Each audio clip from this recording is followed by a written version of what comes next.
आघात. लेखिका प्रिया उंबरकर. वाचक स्वर सिद्धी गायकर.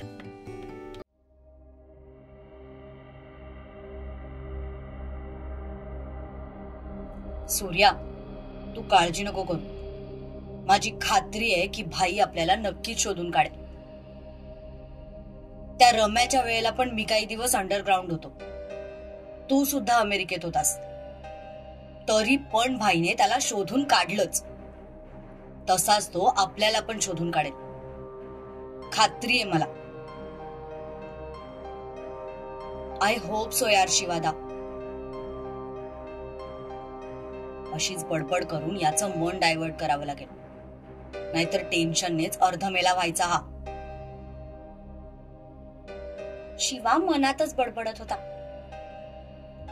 खरं तर शिवाला पण थोडं टेन्शन आलं होतं, कारण त्या माणसाने ज्या पद्धतीची प्लॅनिंग करून त्या दोघांना अडकवलं होतं, त्यावरून नक्कीच तो कुठला साधा सुधा किडनॅपर नाही हे त्याने ओळखलं होतं.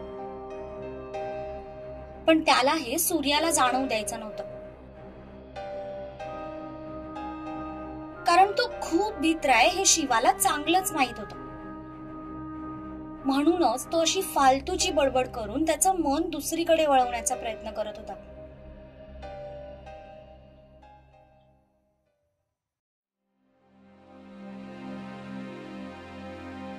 डॉक्टर, कसे आहेत आमचे अप्पा? काळजीचं काहीच कारण नाही, आता ते ठीक आहेत. आणि अक्का साहेब? त्या पण ठीक आहेत. सध्या त्यांना आराम मिळावा म्हणून इंजेक्शन दिलंय. थोडा वेळ त्या झोपूनच राहतील. Okay, thank you doctor. काका, तुम्ही काळजी नका करू, सापडतील ते दोघं. दुर्वाने शांतपणे बसलेल्या संपत काकांच्या खांद्यावर हात ठेवला. ते जरी शरीराने तिथे होते तरी त्यांचं मन मात्र सूर्या आणि शिवाकडेच होतं, खास करून सूर्याकडे. तो त्यांचा एकुलता एक मुलगा होता, त्यांच्या जगण्याचं कारण होता, आणि त्यालाच जर काही झालं तर त्यांच्या जगण्याला काही अर्थच उरणार नव्हता. अप्पांना ऍडमिट केल्यानंतर दुर्वाने काकांना सगळी हकीकत सांगितली होती. तेव्हापासूनच त्यांचं मन सैरभैर झालं होतं. त्याला काही झालं तर कसं जगणार ग मी? शारदा सारखाच भोळा आहे ग तो. शिवा तरी अख्ख्या जगाला इकून आणल, पण माझा सूर्या तसा नाही. त्याला जगाचे डावपेच नाही कळत. माझा भोळा शंकर आहे तो. कसं होणार ग त्याचं? काका, आजपर्यंत आपल्या कुटुंबाने खूप काही सहन केलंय. त्यातून आपण व्यवस्थित बाहेरही पडलोय. ही पण आपली एक परीक्षाच आहे असं समजा. आणि तुमचा सत्यजितवर विश्वास आहे ना? ते त्या दोघांना काही होऊ देणार नाहीत. विश्वास ठेवा.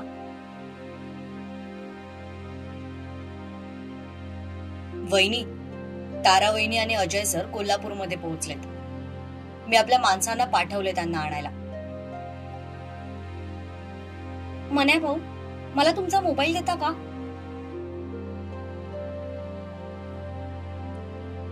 तिने मोबाईल घेऊन लगेच तिच्या आई बाबांना फोन लावला.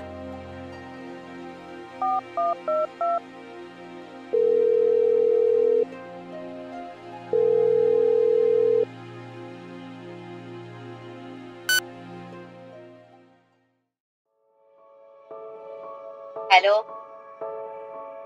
बाबा. अगं दुर्वा, काय हे? किती फोन करतोय आम्ही तुझ्या फोनवर.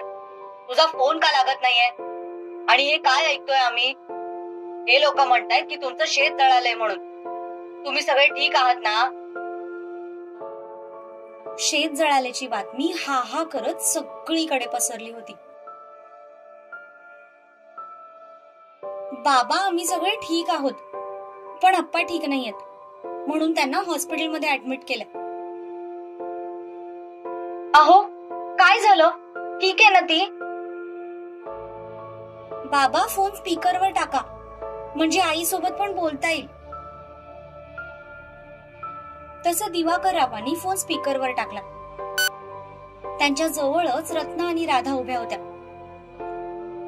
राधाचा जीव पण बातमी ऐकल्यापासून खाली वर होत होता.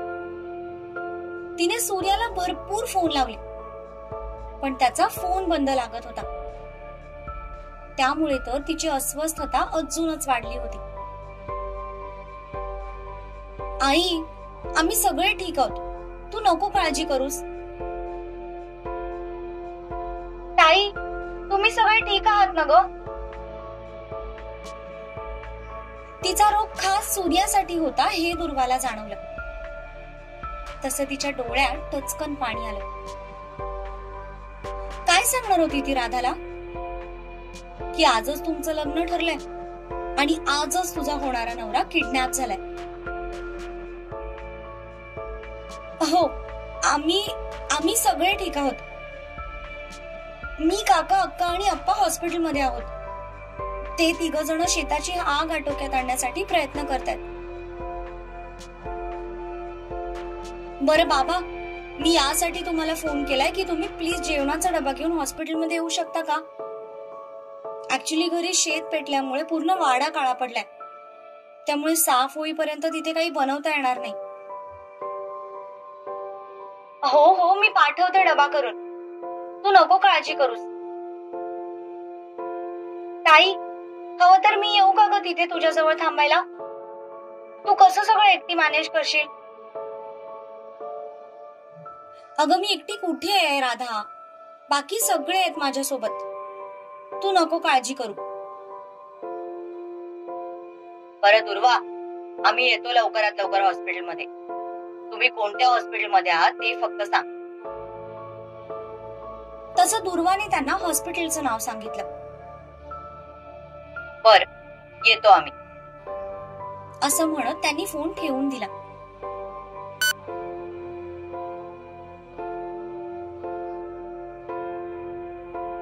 अंबाबाईचे लाख लाख आभार की सगळे ठीक आहेत. राधा, चल बाई, पटकन जेवण बनवून घेऊ. सकाळी फक्त नाश्ता करून गेले होते ती लोक आणि दुपारी हे घडलंय.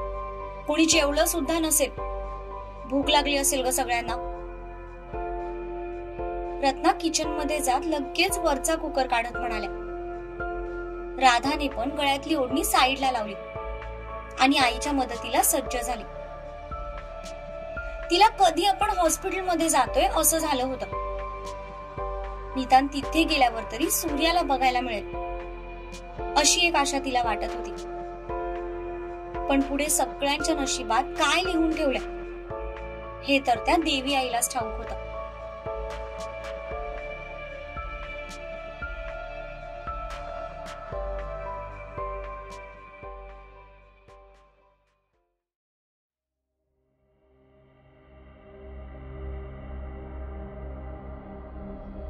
ताई, तारा हॉस्पिटलमध्ये पोहोचली. दुर्वाला पाहताच तिने तिला कडकडून मिठी मारली. दुर्वाला पण सध्या एका अशाच आश्वासक मिठीची गरज होती.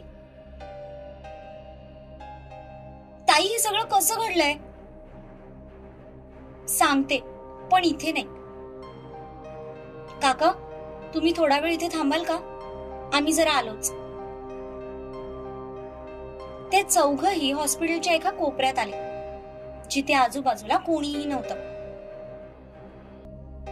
सत्यजितने मला सगळी कल्पना दिली. माझं इथल्या DSP सोबत बोलणं सुद्धा झालंय. त्यांनी पण त्यांच्या परीने शोध मोहीम सुरू केली. ते त्यांचं काम करतीलच, पण आपणही आपल्या परीने हातपाय हलवायला हवे. सगळ्यांनी मिळून प्रयत्न केले तर ते दोघं लवकर सापडतील. ते दोघं नक्की सापडतील ताई, तुम्ही नका टेन्शन घेऊ. आता आपण सगळे एकत्र आहोत ना, मग नक्कीच त्यांना शोधून काढू.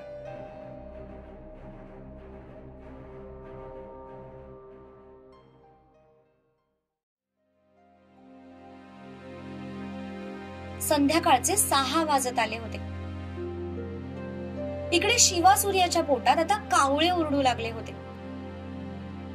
सकाळच्या नाश्त्यानंतर त्यांनी दिवसभर काहीही खाल्लेलं नव्हतं. फक्त मध्ये एक माणूस येऊन त्यांना पाणी पाजून गेला होता. त्या पाण्यावरच ते दुपारपासून उभे होते. यार सूर्या, मला माहित असतं ना की आपण किडनॅप होणार आहोत, तर मी सकाळीच कोहिनूर मामीला एक कढई एक्स्ट्रा शिरा बनवायला लावला असता. आणि मला माहित असतं ना की आपण किडनॅप होणार आहोत, तर मी तुझं ऐकून तो उसाचा रस कधीच प्यायलो नसतो. आता मला काय स्वप्न पडलं होतं त्या उसाच्या रस मध्ये गुंगीचं औषध असेल म्हणून? यार शिवादा, पाय दुखतायत आता माझे. यांनी निदान आपल्याला खुर्चीवर तरी बांधायचं. शाळेत होमवर्क मिस केल्यावर जसं बाहेर उभं राहायची शिक्षा देतात तसं फील होतंय मला. सूर्या यार, मला तर जोराची सुसू लागलीये. मला पण शिवादा.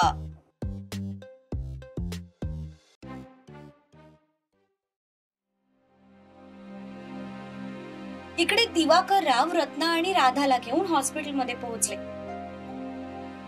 अक्कासाहेब शुद्धीवर आल्या होत्या, पण त्यांची तब्येत पाहता शिवा सूर्या गायब झाल्याचं त्यांना अजून कोणी सांगितलं नव्हतं. अप्पा मात्र अजूनही औषधांच्या गुंगीतच होते.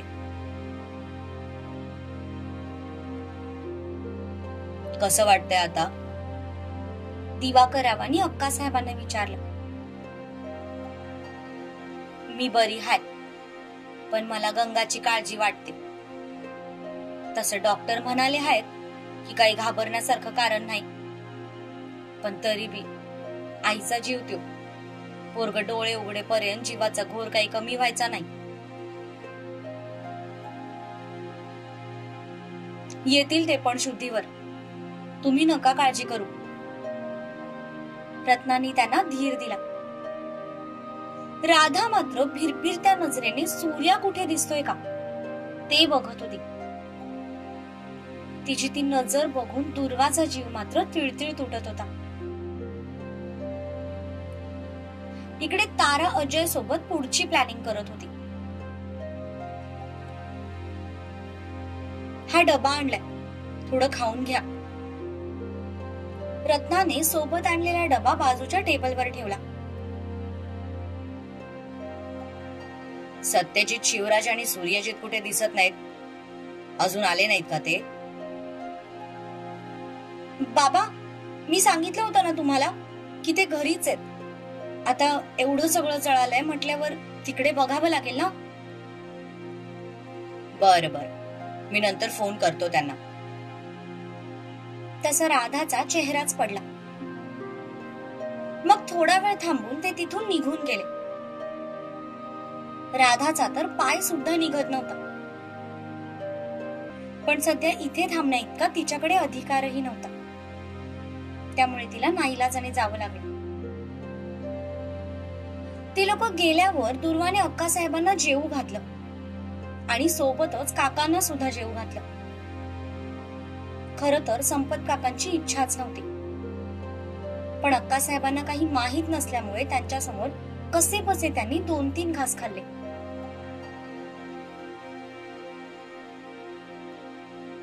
काका, आम्ही सत्यजितच्या मदतीसाठी जातोय, तुम्ही प्लीज इथे लक्ष ठेवाल का? मन्या भाऊ आहे तिथे तुमच्या मदतीला, आणि आपली काही माणसं सुद्धा आहेत, पण तरीही अप्पांवर नीट लक्ष ठेवा. मी ठेवतो लक्ष, तुम्ही जावा. मन्याला काही इन्स्ट्रक्शन्स देत दुर्वा त्या दोघांजवळ पोहोचले. तसे ते तिघेही हॉस्पिटल मधून निघाले.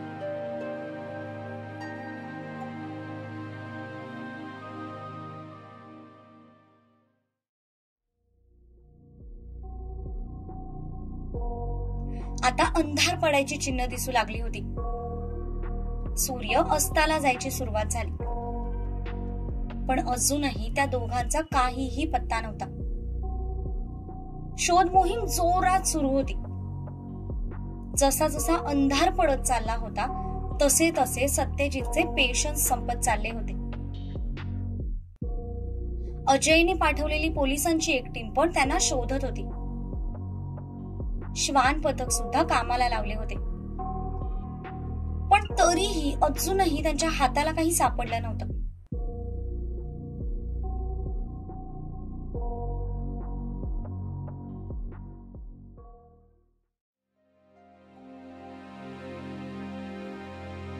इकडे शिवा आणि सूर्या अगदी पेंगाळून गेले होते. एकतर पोटात काहीही नव्हतं. त्या दुपारपासून कंटिन्युअसली उभं राहिल्यामुळे त्यांचं अंग दुखायला सुरुवात झाली होती. पायाला तर मुंग्या आल्या होत्या. शिवाला स्वतःपेक्षा जास्त सूर्याचं वाईट वाटत होतं, कारण तो उभ्याने झोपी गेला होता.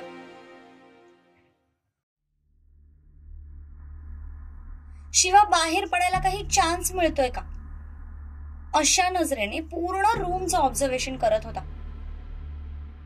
पण वरची ती 2 छिद्र सोडली तर ती पूर्ण रूम बंद होती आणि दरवाजा तर बाहेरूनच लॉक होता. त्यामुळे सध्या तरी बाहेर पडायचा कुठलाही चान्स त्यांच्या समोर नव्हता.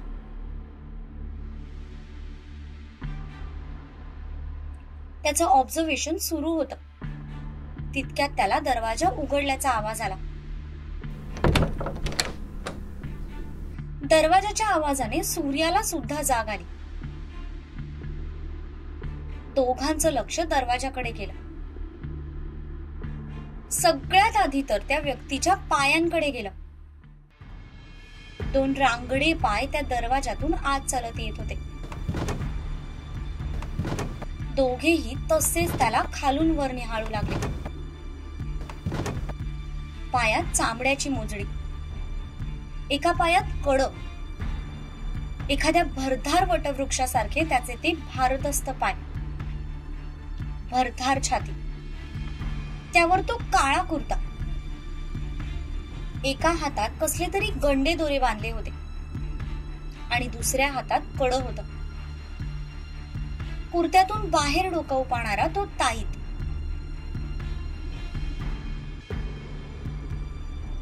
हळूहळू ते त्याच्या चेहऱ्यापर्यंत पोहोचले आणि त्याच्या चेहऱ्यावर लक्ष पडताच काही वेळासाठी त्या दोघांचेही डोळे दिपले. अतिशय तेजस्वी होता तो चेहरा. दाढी पांढरी होती, पण तरीही एक आकर्षक व्यक्तिमत्व होतं. त्याचे ते करारी डोळे आणि टोकदार नाक त्याच्या व्यक्तिमत्वाला खूपच शोभून दिसत होता. आत येताच त्याने उलट्या हाताने दोन्हीकडून त्याच्या मिशा वर केल्या. त्याची ती स्टाईल एखाद्या फिल्मी विलनला सुद्धा लाजवून टाकेल इतकी देखणी होती. शिवा पहिल्यांदा कुणावर तरी इम्प्रेस झाला होता. तो दोन्ही हात मागे लटकवून एक एक पाऊल पुढे टाकू लागला. ते दोघेही त्याला फॉलो करत त्याची नजर फिरवू लागले. तो माणूस दोघांच्याही एकदम समोर उभा राहिला आणि त्याने त्या दोघांवर नजर टाकली. काय म्हणता पाटील पुत्र, समजा ठीक आहे नव? कोण आहेस तू? काय राव, तुमच्या बापाच्या वयाचा हाय मी आणि अरतुर करतोच वैर मला. कोणाची बी हिम्मत नाही बरं मला असं अरेतुरी करायची. शिवादा, रिस्पेक्टने विचार ना, कोण आहात तुम्ही? हा, हे पोरग तेवढं ग्वाड दिसतंय. हे, तू काय इथे आमचं कौतुक करायला आलायस? सांग, कोण आहेस तू आणि का आणलंयस आम्हाला इथे? मृत्युंजय, मृत्युंजय शिर्के पाटील म्हणतात मला. जे काही असेल ते, आम्हाला इथे का आणलेस? काय हवंय तुला आमच्याकडून? समाधान, समाधान हवंय मला तुमच्याकडून. तो निर्विकार चेहऱ्याने म्हणाला. त्या निर्विकार चेहऱ्यामागे खूप काही भावना दडल्या होत्या. भूतकाळाचं सावट होतं.